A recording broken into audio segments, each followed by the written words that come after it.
They think the man who talks loudest wins.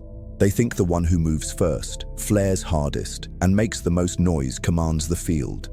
They are wrong. In the true game of power, the loudest is rarely the strongest. He's often the most desperate. Watch closely in any meeting, argument, or negotiation. The calmest man commands the unseen high ground. This is Machiavelli's cold law of mental power. The still mind dominates the storm. Calm is not weakness, it is silent authority.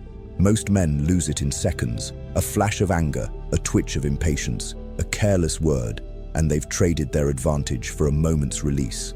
They let others dictate their pace, pull their strings, set their rhythm. But you will not. You will hold your own clock in your hand. You will let silence work for you and let stillness bend the room to your favor. Every pause will sharpen the weight of your next word. Every measured breath will signal that you answer to no one's urgency but your own. When others expect fire, you will give stone. When they demand a reaction, you will offer stillness so unshaken it unsettles them. This is not passivity, this is dominance in its purest form. The man who remains calm is the man no one can move. Comment below, "My silence is my weapon." This is where your transformation begins. Number 1. Breaking emotional reflexes. Most people live as hostages to their own impulses. They believe emotions are something to express, when in truth, emotions are signals to be understood, not commands to obey. The moment tension rises, they hand over control, snapping back, speaking without thought, making moves they'll regret. That's not strategy, that's surrender. When the pace quickens, you will slow it down. When the volume rises, yours will drop to a level so controlled it forces others to adjust to you. If they try to rush you, you will stand as if time itself has to wait. This is how you fracture the chain of emotional reflexes, the automatic responses that keep men predictable. Instead of reacting, you will observe. You will read every gesture, every pause, every shift in tone. You will see the intent behind the words before the words are even finished. This stillness doesn't just protect you, it gives you an edge. It allows you to answer from a place of clarity instead of chaos. And the man who answers from clarity always dictates the outcome. Your mind is no longer an open field for others to trample. It is a fortress, guarded by patience and sharpened by awareness. Comment below, "I own my tempo." Number 2. The mask of composure. Composure is not just an internal state, it is an image you choose to project, a mask. The man who appears composed, even when pressure mounts, carries an authority that others instinctively respect. In moments of uncertainty, people search for the face that looks most certain, and they will look to you. This mask is not deception in the malicious sense. It is discipline made visible. Your still expression, your measured tone, your controlled posture. They send a message before you speak a word. I am unshaken. Even if the ground shifts beneath you, the mask stays in place, not to hide fear, but to refuse to feed it. The truth is, the mask is not a lie. It is a training ground. The more you wear it, the more your mind begins to match it. Your body tells your mind, "We are steady," and the mind obeys. Over time, the mask and the reality become the same. That's when you become untouchable, because there's nothing left for anyone to see crack. Carry this mask into every interaction. Let it be the first thing they notice and the last thing they forget. Comment below, "My calm commands the room." Number 3. Turning stillness into influence. Stillness is more than self-control. It's a calculated weapon. In a world that moves too quickly, a world addicted to immediate reactions and constant movement, the man who refuses to rush becomes a gravitational force. Others orbit him. They can't explain why, but they feel it, a subtle pull, toward his center. His presence is not loud, yet it dominates. This isn't by accident. It's a deliberate choice, repeated until it becomes instinct. When you remain still under pressure, you signal something primal. I am not threatened. The human mind reads calm as power. It assumes that if you can resist the push of urgency, you must know something others don't. In the old courts of politics and in modern boardrooms alike, this trait draws attention without you asking for it. People begin to watch you differently. They listen when you speak, not because you demanded it, but because you earned it through restraint. There's a simple truth most overlook. Constant movement bleeds significance. The more you speak, the easier your words are ignored. The more you move, the easier your actions are forgotten. But when you are selective, when you choose your moments like a sniper chooses his target, every move carries weight. You could speak one sentence in a meeting and have it echo in their minds for days, simply because it was delivered from a foundation of measured stillness. Stillness creates a vacuum. This is the law of presence. When you do not rush to fill the space, others will. And when they rush, they reveal themselves. They expose their intentions, their strategy, their pressure points. In negotiations, this is invaluable. Your opponent, uncomfortable with your silence, will keep talking, and in doing so, they will hand you exactly the information you need to control the outcome. You won't have to interrupt them. You won't have to force anything. You simply remain unmoved and let them reveal their own hand. There's also the psychological ripple effect. Stillness unnerves people who are addicted to constant validation. When they can't read you, when they can't pull a reaction from you, they start adjusting themselves to your energy. They slow down to your pace without realizing it. And when they start moving at your pace, you are already in control. Influence, in its most refined form, is not about force. It's about alignment, bending others into your rhythm without a single overt command. This kind of influence is not noisy. It doesn't need public displays of dominance or constant reminders of authority. It works in whispers and pauses. It's the way a single glance can halt a conversation, the way a single nod can seal a decision. Stillness gives you the rare power to make moments linger, to make your presence remembered not for what you did in frenzy, but for what you didn't need to do at all. But here's the key. This stillness is not passivity. It's not the stillness of doing nothing. It's the stillness of a drawn bowstring, silent but loaded with potential. You are not disengaged. You are engaged with precision. You are constantly reading, weighing, assessing. The mask of calm does not mean your mind is idle. It means your mind is free from noise, operating at full clarity. This is why those who master stillness rarely need to fight for position.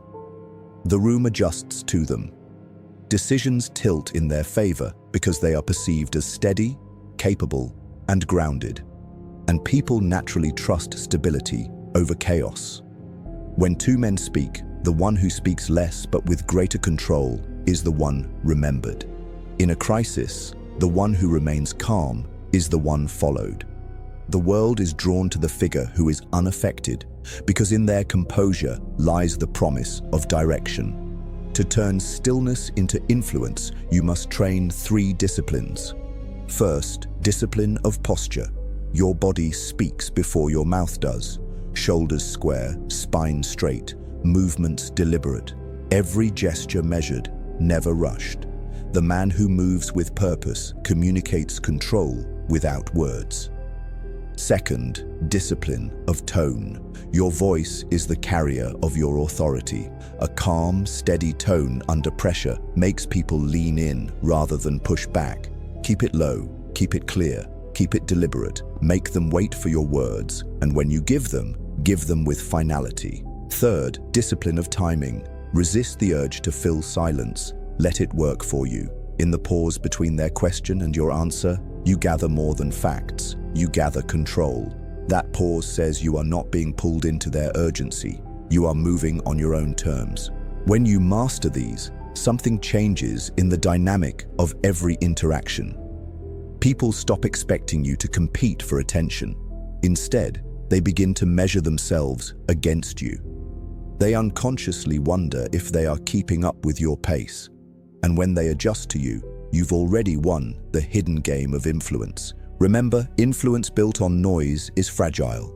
Influence built on stillness is permanent. Noise demands constant repetition. Stillness echoes without you needing to repeat it. The former burns you out. The latter renews your position each time you show up. If you can combine stillness with precision, you won't need to assert control. It will be assumed. Others will seek your approval not because you demanded it, but because your approval now carries value. They will read deeper into your silences than they do into other people's speeches. And when you choose to speak, they will already be listening. This is not about creating a false image. It's about becoming so centered that the image and reality are one. When your internal calm matches your external composure, you cannot be shaken by noise, provoked by impatience, or manipulated into someone else's tempo. You are no longer a participant in the chaos. You are the still point that chaos breaks itself against. That is the art of turning stillness into influence. It is the slow burn that outlasts every flare of temporary power, and once mastered, it becomes the silent engine of your authority in every arena you enter. Comment below. My calm shapes the outcome. Number 4. The discipline of emotional detachment. Emotional detachment is not coldness for its own sake. It is clarity preserved at all costs. It's the ability to stand inside a moment without being consumed by it. Most people cannot separate themselves from their feelings. They let excitement rush them into mistakes or let frustration cloud their judgment. They react before they think, and they decide before they see the full board. Detachment changes that. It puts a space between stimulus and response, a space where strategy lives. When something challenges you, you don't meet it head-on with raw emotion. You meet it with analysis. You take a step back, mentally, even if only for a breath, and you ask, what is actually happening here? What's my advantage? What's my next best move? That gap between feeling and action is where control is born. This does not mean ignoring emotions. Emotions are signals. They reveal opportunities, threats, and truths about yourself. But you treat them as advisors, not dictators. You hear their message, then you decide the course. Detachment is the skill of letting emotions inform you without letting them steer you. In practice, this looks like not rising to provocation. If someone pushes your buttons, you don't push back. You watch. You let their energy play out, because every extra word and gesture from them gives you more data. It looks like making decisions based on patterns and probabilities rather than pressure and impulse. It looks like refusing to let praise make you complacent or criticism make you unstable. The man who is emotionally detached can negotiate harder, lead longer, and endure more, because his mind is not dragged up and down by the moods of the moment. People sense this stability. They trust it. They adjust to it. They begin to lean on it in times of uncertainty. That's when your influence expands. Not because you're trying to dominate, but because your steadiness naturally attracts reliance. Detach, and you'll see the game more clearly. Detach, and you'll notice the move no one else saw because they were too busy feeling. Detach, and your calm becomes a lens that cuts through the fog others live in every day. Remember, you are not your feelings. You are the one who decides what those feelings mean. The world will try to pull you into constant reaction. Refuse it. Let your mind be a place where decisions are made from strength, not from heat. That is the discipline of emotional detachment, and once you master it, your composure stops being an act and becomes your nature. Comment below. I decide what moves me. Number 5. The strategic pause. The strategic pause is the weapon most people never think to use. Yet it's one of the most subtle, most effective ways to shift the balance of power in your favor. Most people think strength is about constant action, about answering immediately, about striking fast. They believe speed equals control. They are wrong. Sometimes, the most powerful move you can make is to wait. The pause is not hesitation. Hesitation is born from uncertainty. The pause is deliberate. The pause is a choice. The pause says, I decide when the game moves forward, not you. And in that space between their action and your next move, everything changes. When you pause in conversation, you do more than break the rhythm. You take ownership of it. Most interactions follow an unspoken pace, a back-and-forth volley where each side feels compelled to respond without thinking. By breaking that chain, you insert a moment of stillness where there was none. In that stillness, you see the entire exchange more clearly. And here's the truth. People reveal more in silence than they ever do in speech. When you do not fill the gap, they will.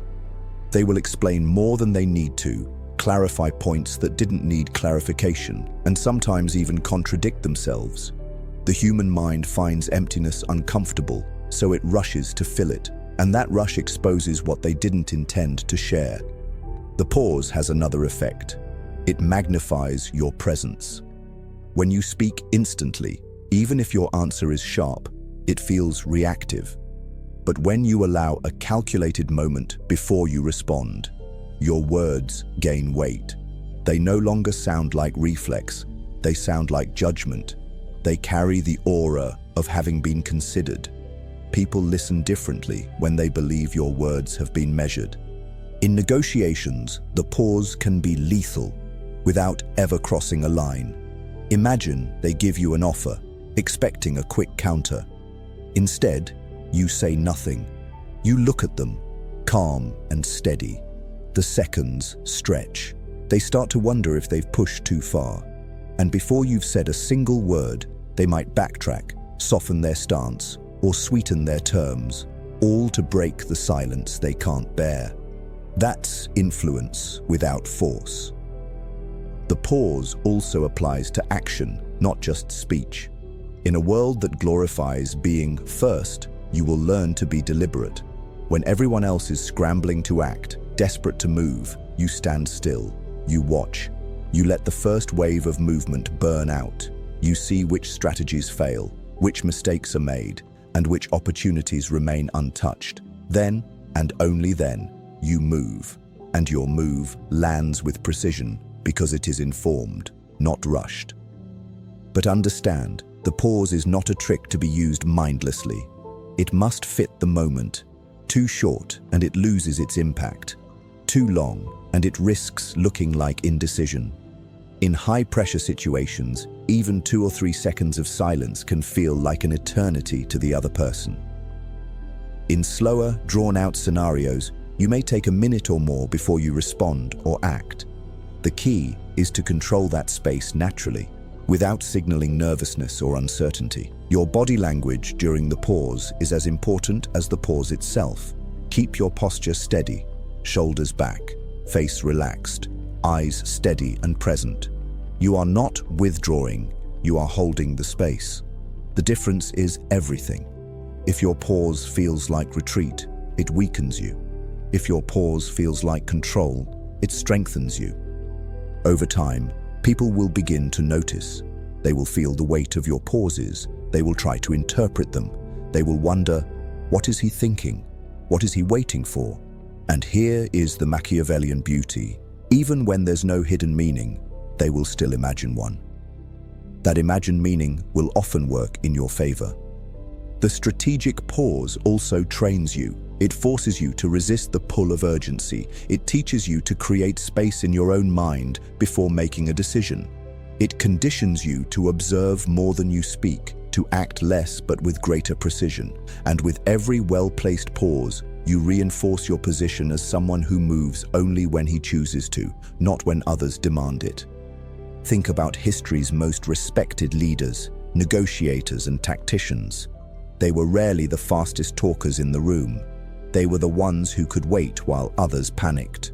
The ones who could hold silence until it became a tool, not an accident. They understood that control of pace often equals control of outcome. In your own life, begin small. In conversation, when someone asks you a question, resist the impulse to answer instantly. Take a breath. Let them see you thinking. In decisions, stop rushing to act simply because others are acting. Let the dust settle before you choose your move. In conflict, when emotions run high, slow everything down. The one who controls the tempo controls the direction. And remember, the pause is not absence. It is presence, concentrated. It is a statement in itself. I will not be rushed. I will not be pulled. I move on my own time. Comment below. I move on my own time. Number 6. Composure under observation. True composure isn't proven in solitude. Anyone can appear calm when no one is watching. The real test comes when the weight of attention is on you, when the room falls silent and every pair of eyes measures your every move, your every breath, your every word. This is the crucible in which true presence is forged. Observation is its own kind of pressure. It doesn't just test your words, it tests the way you carry yourself in moments that matter.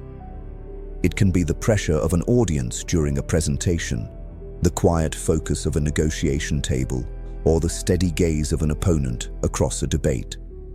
The common thread is that you know you are being evaluated, even if no one says it outright. This pressure reveals a lot about people. Some shrink under it. Their speech quickens, their breathing shifts, their posture caves slightly without them realizing. Others overcompensate, speaking too loudly, gesturing too wildly, trying too hard to look confident. Both are forms of being moved by the moment rather than moving the moment yourself. The man who masters composure under observation does something different. He treats attention not as a spotlight that burns, but as a lens that magnifies. He understands that the same attention that can expose weakness can also amplify strength. If you are steady, if you are deliberate, that steadiness becomes larger than life in the minds of those watching. They remember it. They carry it with them. And here's the Machiavellian truth. Perception shapes reality. In leadership, in influence, in negotiation, people often respond not to what is objectively true, but to what they perceive to be true. If you appear unshaken under scrutiny, they begin to assume you are unshaken. That assumption changes how they speak to you, how they negotiate with you, and even how they defer to you. To project composure under observation, you must control both the external and the internal. Externally, it begins with posture. Your body speaks before your mouth does. Stand with shoulders open, chest lifted slightly, and feet grounded. Movements should be economical, not stiff, but intentional.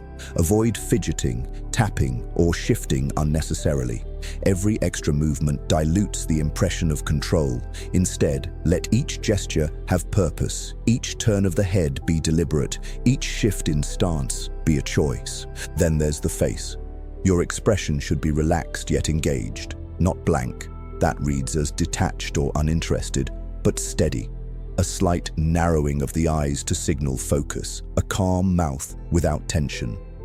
This is not about looking serious all the time, but about maintaining a baseline of control from which any change in expression is deliberate. Your voice is just as critical. Under observation, people unconsciously track your tone and pace for signs of instability. Keep your tone measured, never rushed. Use pauses intentionally, as if you own the timing of the exchange. Speak at a volume that is comfortably audible but never strained. This balance communicates certainty without aggression. Internally, the real work is keeping your mind from spiraling into self-consciousness. The reason most people crack under observation isn't because they don't know what to say or do. It's because they start thinking about how they look, saying or doing it. That split in focus makes their delivery weaker, their presence thinner. You must reverse this. When you're under observation, focus entirely on the task, the conversation, or the negotiation at hand. Give your attention to the substance, not the performance. Ironically, this deep focus on reality rather than on image creates the strongest image of all. Because nothing feels more composed than someone fully engaged in the moment, unaffected by the fact that others are watching. There's also a subtle advantage to controlled composure. It disrupts expectations. Many people expect signs of stress when the pressure is on. When they don't see those signs in you, it creates uncertainty in them. They begin to question whether you know something they don't. This shift plants doubt in their own confidence and strengthens yours by comparison. Observation magnifies small things. A slight crack in tone can sound larger. A brief nervous movement can look exaggerated. But the opposite is also true. A moment of calm focus can look like iron discipline, and a measured breath can feel like unshakable control. This is why training composure under observation pays dividends far beyond the moment itself. Practice in low-stakes situations. In group conversations, slow yourself down slightly. Hold eye contact with ease, not as a challenge, but as a signal of presence. Let your gestures be intentional, not constant. If someone asks you a question, take a moment before answering. Not so long it feels unnatural, but long enough to signal you're considering your response. Over time, this will shift how others respond to you. They'll stop expecting quick, reactive answers from you and start expecting thoughtful ones. They'll notice you don't flinch under attention, and they'll interpret that as confidence, even if you're still building it internally. This perception becomes self-reinforcing. The more they see you as composed, the more composed you feel, and the cycle builds. Composure under observation is not about being emotionless. It's about not letting your emotions be dictated by the awareness of being seen. You can be passionate, intense, even humorous, but it's always on your terms, never as an involuntary reaction to the crowd or the gaze of a single individual. The key shift is this. Stop seeing observation as judgment. See it as an opportunity. Every time you're being watched is a chance to reinforce your steadiness, to show that you move through pressure the same way you move through calm, with control. This shift in mindset removes the fear of the spotlight and replaces it with purpose. In the end, composure under observation is not just about surviving the moment. It's about owning it so fully that you set the tone for the room. Your steadiness becomes the quiet anchor everyone else orients themselves around. And once they begin to look to you for that anchor, you've gained influence without ever asking for it. Remember, the eyes on you are not a threat. They are an amplifier. Make sure what they amplify is the image of a man who cannot be rushed, cannot be shaken, and cannot be pulled off his center. Comment below, "My calm is unshakable." Number 7, the art of controlled expression. Power is not in showing nothing. Power is in showing only what you choose. Controlled expression is not about freezing your face or masking your emotions entirely. It's about deciding, moment by moment, exactly what your face, your voice, and your body communicate. Most people are driven by their emotions. They let their faces tell their secrets before their words even arrive. You won't. You'll choose what you display the same way a general chooses his tactics, with precision, purpose, and a clear outcome in mind. Here's the truth. Humans are constantly scanning each other's expressions. It's ancient survival wiring.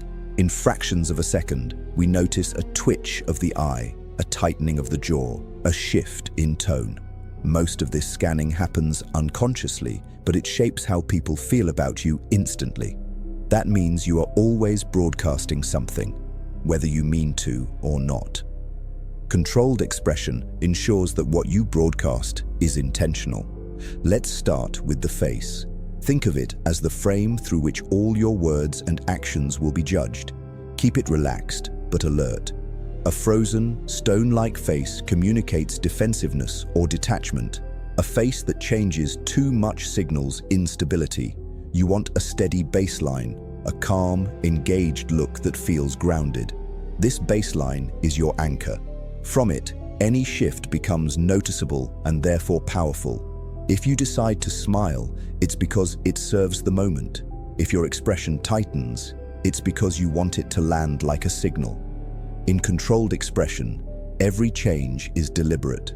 The eyes are your strongest non-verbal weapon. They are the first thing people check when they want to know if you mean what you say. Maintain steady, unforced eye contact when you want to signal presence. Don't stare in aggression, but let your gaze rest naturally. Break eye contact deliberately when you want to control the pace or reset the tone. Let your eyes hold slightly longer on moments you want to mark as significant. This tells the other person that you've tagged their words, their action, or their position for special attention. Avoid darting your eyes around in high-stakes situations. It communicates unease or a lack of certainty. Next, the voice. Controlled expression isn't only visual. It lives in the sound of your words. Keep your tone calm, clear, and unhurried.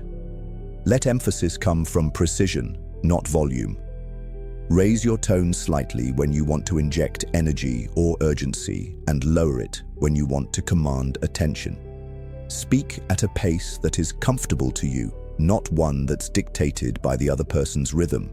And remember this, silence between phrases can be as powerful as the phrases themselves. A pause after a key statement doesn't just give others time to process, it forces them to. The body completes the picture. Movements should be economical. Avoid restless gestures, tapping, shifting, or overusing your hands. Let your gestures punctuate your words instead of carrying them. This does two things. It prevents you from signaling nervousness, and it makes every movement you do make more significant. If you lean in, it means something. If you step back, it means something. The fewer unnecessary movements you make, the more deliberate the necessary ones become. Controlled expression is not about becoming robotic. It's about having range, but using that range with control. You can laugh, you can show concern, you can display intensity, but you do it because it serves your intention, not because the moment forced it out of you. This creates a powerful form of unpredictability. Others can't read you unless you allow it, and when they can't read you, they proceed with caution.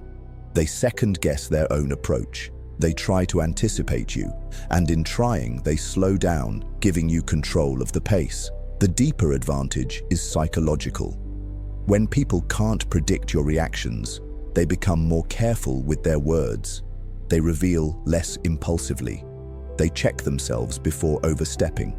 They start unconsciously matching your level of control. In doing so, they've already shifted into your frame, and once they're in your frame, you own the dynamic. Training this skill starts with awareness. In low-stakes situations, pay close attention to your facial muscles, your breathing, and your posture. Notice what changes when you feel challenged or excited. Do your eyebrows lift? Does your voice speed up? Does your head tilt in a way that reveals uncertainty? Once you spot these patterns, you can begin replacing them with deliberate choices. From there, practice deliberate shifts. If you normally react to something surprising with wide eyes or a quick laugh, try responding instead with a steady gaze and a small, controlled smile. If you usually frown immediately at something you dislike, try holding a neutral expression until you've decided whether showing disapproval benefits you.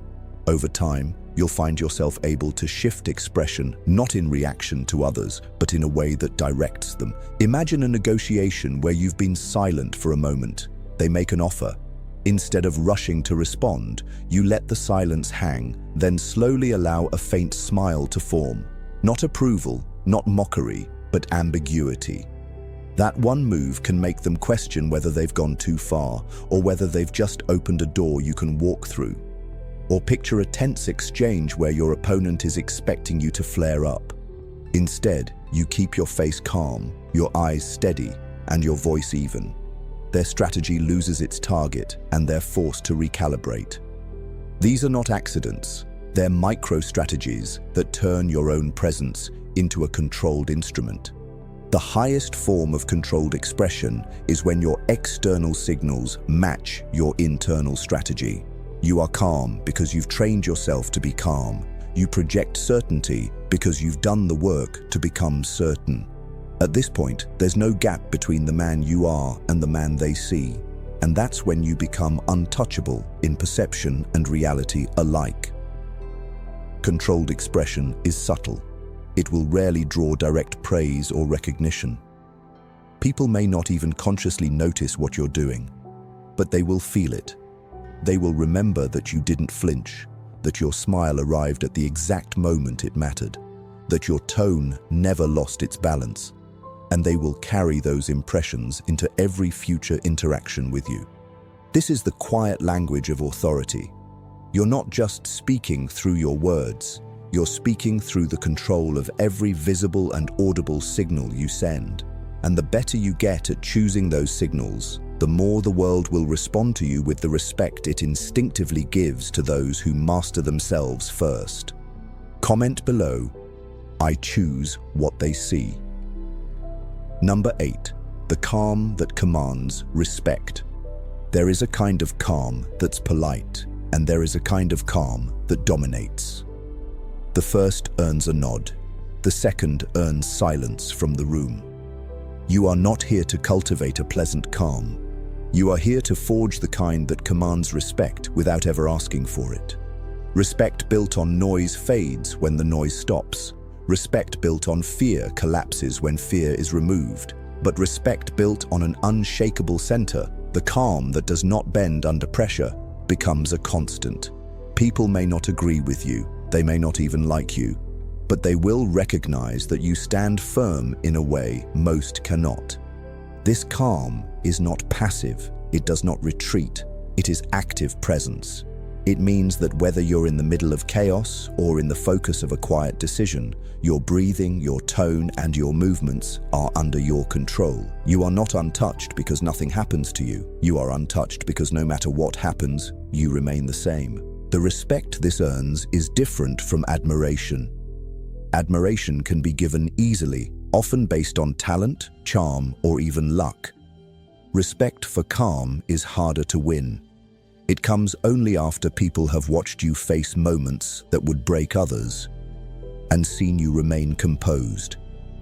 It is built in the times when others are expecting you to panic, lash out, or fold, and you don't.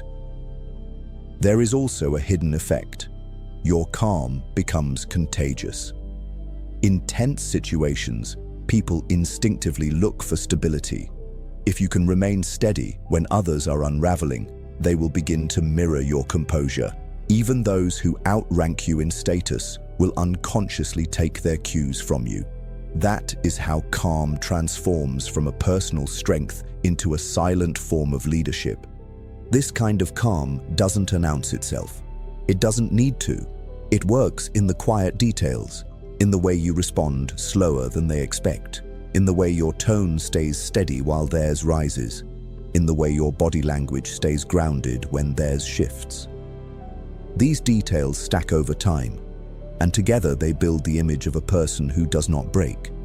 But make no mistake, this level of calm requires discipline. You can't fake it for long. You can pretend to be collected for a few minutes, maybe even an hour, but sustained calm comes only from habit. It comes from daily training, controlling your pace when you want to rush, lowering your tone when you want to raise it, sitting still when you want to move. Over time, this becomes who you are, not just what you perform. You begin to notice the change in yourself first. Things that once irritated you no longer move you so easily. Situations that once made you hurry now feel like they slow down in your presence. That's the mark of progress. Not that nothing happens, but that what happens no longer dictates who you are in the moment. To project this calm in a way that commands respect, you must align your inner state with your outer presence. You can't speak of steadiness while your mind is racing, or pretend to be unaffected while your hands betray you. True respect comes when the outside and inside match. And when that match is real, people feel it immediately. They know they are not dealing with an act. In practical terms, this calm changes how you're treated. People pause before interrupting you. They wait for your thoughts instead of talking over you. They measure their words more carefully in your presence. They stop expecting quick reactions from you and start expecting considered ones. And that expectation alone places you in a position of influence. The calm that commands respect is also your defense against provocation. When someone tries to bait you into losing control, they're expecting a reaction. They want to pull you into their frame. By refusing to give it to them, you don't just win the exchange. You dismantle their strategy entirely. And nothing frustrates an opponent more than having no way to pull you off balance. The effect of this calm deepens over time. At first, it simply makes people curious. They notice you don't react the way others do. They might even test you to see if you'll break. When you don't, curiosity turns to recognition. Recognition turns to respect. And respect turns to reliance. Reliance is the highest form of influence calm can earn you. Once people begin to see you as a constant, the one they can look to when things are unclear, they unconsciously place you at the center of their own decision-making process. Even if you're not the loudest voice, your presence becomes part of the equation. This is when you become the anchor. And being the anchor changes the game. Anchors don't chase ships. Ships adjust to the anchor. In the same way, you stop chasing influence. It comes to you. People seek your opinion, not because you demand it, but because your steadiness has made it valuable. They want to know what you think because they know you won't be swayed by the heat of the moment. This calm is not about moving slowly. It's about moving deliberately. It's about letting others know, without telling them, that nothing is going to dictate your pace except you. And when they realize that, they begin to adjust to you. They slow down when you slow down. They speak with more care when you speak with more care. Without force, without orders, you shape the entire atmosphere. The calm that commands respect is rare because it requires two things most people avoid: patience and consistency. Patience to let the moment come to you instead of rushing toward it, and consistency to live this way in both small situations and large ones. If you only hold your calm when it's easy, you won't hold it when it's difficult. It's also rare because it requires you to be comfortable with silence. Calm leaders are not afraid to let the air settle. They know that stillness is not emptiness. It is a presence that fills the space without forcing it. The more you train yourself to be comfortable in these silences, the more others will look to you in them. In the end, the calm that commands respect is not about image. It's about nature. It's not a pose you strike. It's the man you've become. It's a form of power that is quiet but undeniable, subtle but immovable. You don't need to declare it. Those who have seen it will remember it. And here's the final truth. When respect comes from this kind of calm, it doesn't fade when you leave the room. It lingers. People talk about it. They measure others against it. And often, without realizing it, they start adjusting themselves to the standard you set. That is the calm you're building. One that doesn't just keep you steady, but reshapes the environment around you. Comment below. My calm is my authority. Number 9, the untouchable mind. The highest form of power is not wealth, not connections, not even physical strength. The highest form of power is an untouchable mind, a mind that cannot be broken by pressure, bought by flattery, or swayed by provocation. Every lesson up to this point has been building to this. Calm, control, detachment, stillness. All of it leads here. An untouchable mind is not empty. It is full, but full of the right things. It holds clarity where others hold confusion. It holds patience where others hold panic. It holds strategy where others hold reaction. It doesn't shut out the world, it filters it. It takes in what is useful, discards what is not, and remains unmoved by the noise in between. This mind is built on discipline, the discipline to master emotional reflexes so you respond, not react. The discipline to wear the mask of composure until it is no longer a mask, but your true face. The discipline to turn stillness into a weapon, to let silence work for you while others rush to fill it. The discipline to detach, to observe the game without being swallowed by it. It's also built on awareness. Awareness of your own triggers, so no one can use them against you. Awareness of the pace of a room, so you can set it rather than chase it. Awareness of your own expression, so every signal you send is intentional. Awareness of the weight your calm carries, so you can use it without wasting it. When your mind becomes untouchable, you stop fearing what others think of you, not because you've grown arrogant, but because you know your worth isn't built on their approval. You stop rushing to prove yourself, not because you're complacent, but because you know the proof is in your steadiness. You stop reacting to bait, not because you can't strike back, but because you know when to hold and when to act. This level of control creates a shift. People start to sense that they can't move you the way they move others. They stop trying to push your buttons because they know you decide when and if you'll respond. They approach you differently. They speak to you differently. They measure their words because they know you're measuring them. And here is the quiet truth. An untouchable mind is magnetic. Those who feel unstable want to be near it. Those who live in constant reaction seek to learn from it. Those who think they can break it waste themselves trying. But it's not about being invincible, it's about being unshakable. Invincible means nothing can hurt you. Unshakable means even when something does, you remain in control of yourself. You don't need the world to be calm for you to be calm. You don't need people to be respectful for you to carry yourself with respect. You don't need circumstances to be perfect for you to be precise. This is why the untouchable mind is the ultimate form of power, because it is independent of the world, yet able to shape it. And now, I'll leave you with this. Power begins in the mind, but it shows itself in the way you move through the world. If you take every principle we've built here, the cold law of calm, the mastery of emotional reflexes, the mask of composure, the influence of stillness, the discipline of detachment, the strategic pause, the steadiness under observation, the art of controlled expression, the calm that commands respect, and you practice them until they are part of you, then nothing external can take your center. The battlefield will change, people will come and go, challenges will shift shape, but your mind will remain yours. Comment below, I am untouchable.